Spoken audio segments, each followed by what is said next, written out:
Je vais faire le changement de permis, l'examen de mon changement de permis. Là, que j'enlève le stress parce que là, j'ai pas peur forcément de questions, mais j'ai beaucoup plus peur parce qu'il y a tellement de vidéos qui me disaient on ne passe pas ça une fois et tout, on passe toujours 2 fois. Bref, il y a tellement de vidéos qui te font perdre en confiance sur la toile. Vraiment, tu as l'impression que d'un coup comme ça, c'est impossible de le passer. Tout le monde te dit qu'on ne passe pas ça d'un coup, on passe pas ça d'un coup. Du coup, c'est quoi cet examen où on passe pas d'un coup? La probabilité est réduite. Bon, on va laisser. Donc voilà.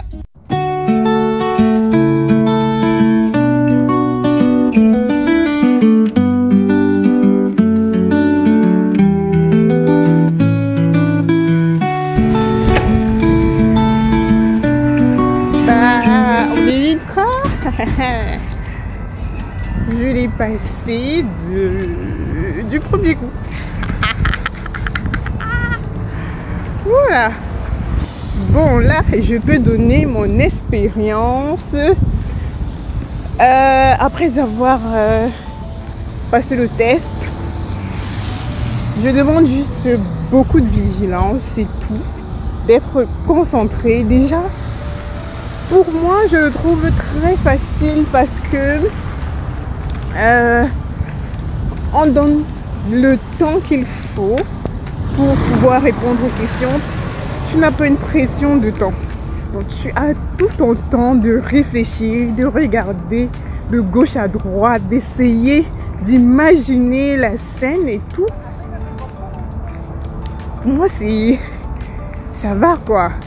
Moi, j'ai passé un test de permis de conduire en Chine où on te donnait, je sais plus, c'était 50 minutes pour 100 questions.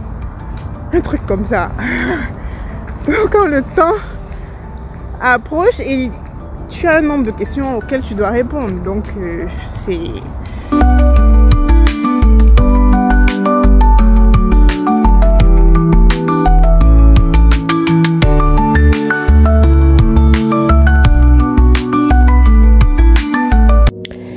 Aujourd'hui, on va sur la coupe des pointes. J'organise un challenge du 8 mars au 31 mai et il est important de partir sur des bases saines. Aujourd'hui, on va utiliser une méthode particulière pour couper les pointes. Il en existe d'autres options. La première, coupe sur cheveux secs et étirés. La deuxième, la coupe sur cheveux humides et démêlés à l'aide d'une brosse. La troisième, celle que nous allons utiliser, la coupe sur cheveux tressés. Donc, vous faites des vanilles ou vous faites des tresses, des nattes, des tresses au fil et vous coupez au bout. Voilà. Donc, moi, j'ai opté pour cette option parce que, voilà, je voulais pas étirer mes cheveux et, bref, c'est étiré déjà aussi avec des tresses. Donc, ne vous prenez pas la tête pour ça. Mais c'est idéal lorsque vous étirez réellement vos cheveux, c'est-à-dire qu'ils soient vraiment bien détendus afin que vous puissiez détecter vraiment les fourches. Comment couper ces pointes? Voilà, on regarde la partie la plus transparente, voilà, et on coupe. Voilà, donc, pourquoi couper, c'est important? Couper les pointes, c'est important pour éliminer les pointes fourchues. Si elles ne sont pas coupées, elles remontent sur la fibre capillaire et causent plus de casse. Donc, il faut couper. Éviter les nœuds de fée également.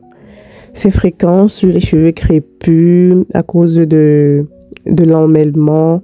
Et si ça augmente davantage, ça casse. Également, ça permet d'améliorer la rétention de longueur. Voilà pourquoi j'ai décidé de le faire avant un challenge pour mieux voir comment vos cheveux ont poussé sans plus après les couper. Donc, avoir des pointes saines permet de garder plus de longueur sur le long terme. Faciliter la coiffure également. Lorsque les pointes fourchues sont coupées, vraiment, ça donne un autre aspect à la coiffure. Ça fait beaucoup plus c'est plus agréable à regarder, ça fait moins négligé et tout. Et le démêlage se fait vraiment facilement. Vous allez me demander également à quelle fréquence il faut couper ces pointes. On recommande de couper les pointes tous les 3 à 6 mois selon l'état de vos fourches, de vos pointes, pardon. Mais moi, je préfère observer les cheveux au lieu d'avoir un calendrier fixe. Si les pointes restent en bonne santé, vous espacez vos périodes de pousse. Moi, particulièrement, je ne vais pas vous mentir, je n'aime pas couper mes pointes. Vraiment, j'ai trop la flemme à le faire. J'aime pas couper mes cheveux, en tout cas. Donc, je mise beaucoup sur l'entretien et l'entretien des pointes. Je crois que ma dernière coupe remonte peut-être en 2023, si je ne me trompe pas. Voilà. J'ai pas coupé mes pointes depuis. Vraiment, je n'aime pas. Mais bon, pour repartir sur des bases saines pendant un challenge et voir réellement l'évolution, j'ai décidé de couper parce que j'avais vraiment déjà des fourches. Donc, je vous recommande de le faire lorsque vous ressentez donc que vous avez des fourches, quoi, parce que c'est une partie morte qu'on ne peut plus, c'est une matière morte qu'on ne peut plus traiter, quoi. Donc, lorsqu'elles sont déjà fourchues comme ça, il faut juste les couper et repartir sur des bases vraiment saines. Très, très, très, très important. Il y a aussi des périodes de coupe. Il y en a qui ont des croyances qui coupent selon les phases de la lune, on va dire, phase croissante, phase décroissante. On dit que lorsque tu coupes en phase croissante, tes cheveux poussent plus vite. Mais lorsque tu coupes en phase décroissante, ta pousse est lente, mais les cheveux sont beaucoup plus forts et plus résistants. Donc, c'est selon certaines croyances. Donc, ça peut intéresser certaines de couper en phase croissante ou bien en phase décroissante. Donc, dans les deux cas, c'est pas mauvais parce que en phase décroissante, tes cheveux sont plus résistants lorsque tu en prends soin. Mais moi, je mise beaucoup plus sur l'entretien de cheveux. Vraiment, je ne me prends pas la tête avec ça. Lorsque vous entretenez bien vos cheveux, ils poussent bien. Maintenant, les astuces pour limiter la casse, pour limiter les fourches. Il faut hydrater régulièrement avec un leave-in et une huile légère. Il faut éviter les frottements sur les vêtements et oreillers, par exemple en coton.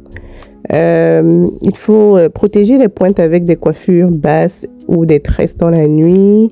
Faire des bains d'huile. Je vous ai dit que pendant ce challenge, on fera toujours des bains d'huile. Très important.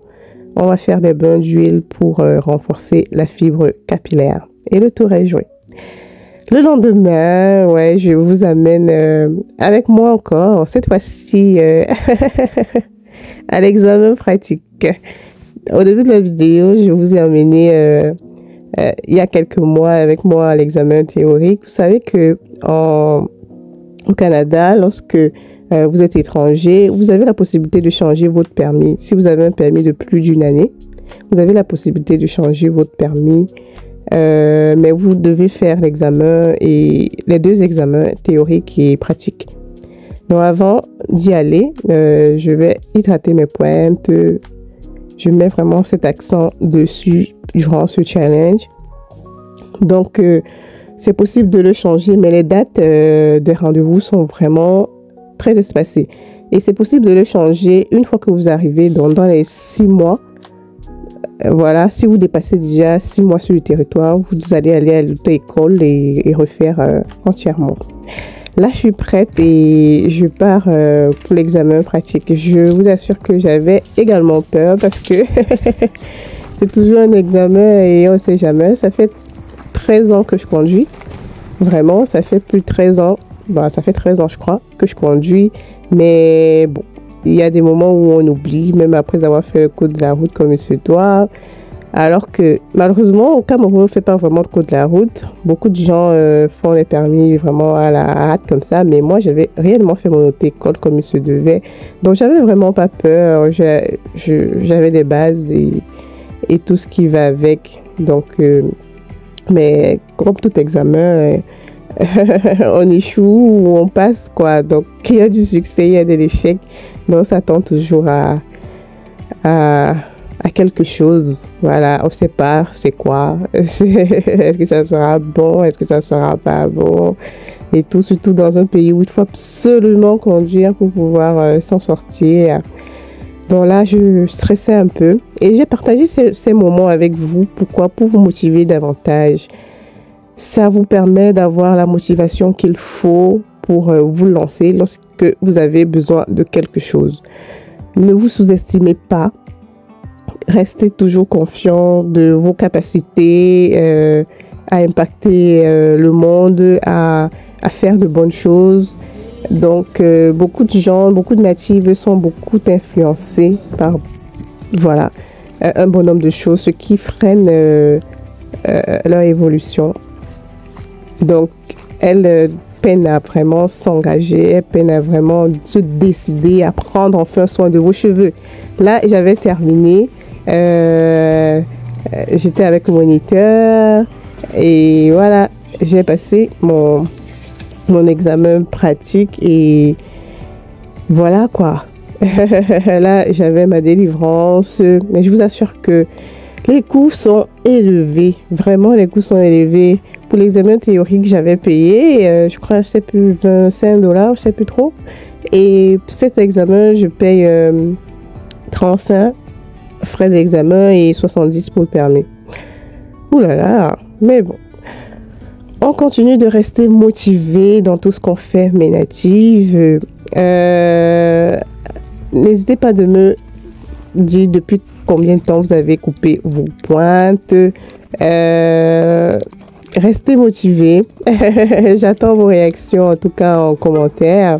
Donc, on se donne rendez-vous demain pour la vidéo sur les huiles que vous devez utiliser pour stimuler réellement la croissance de vos cheveux parce qu'il est très important de le savoir.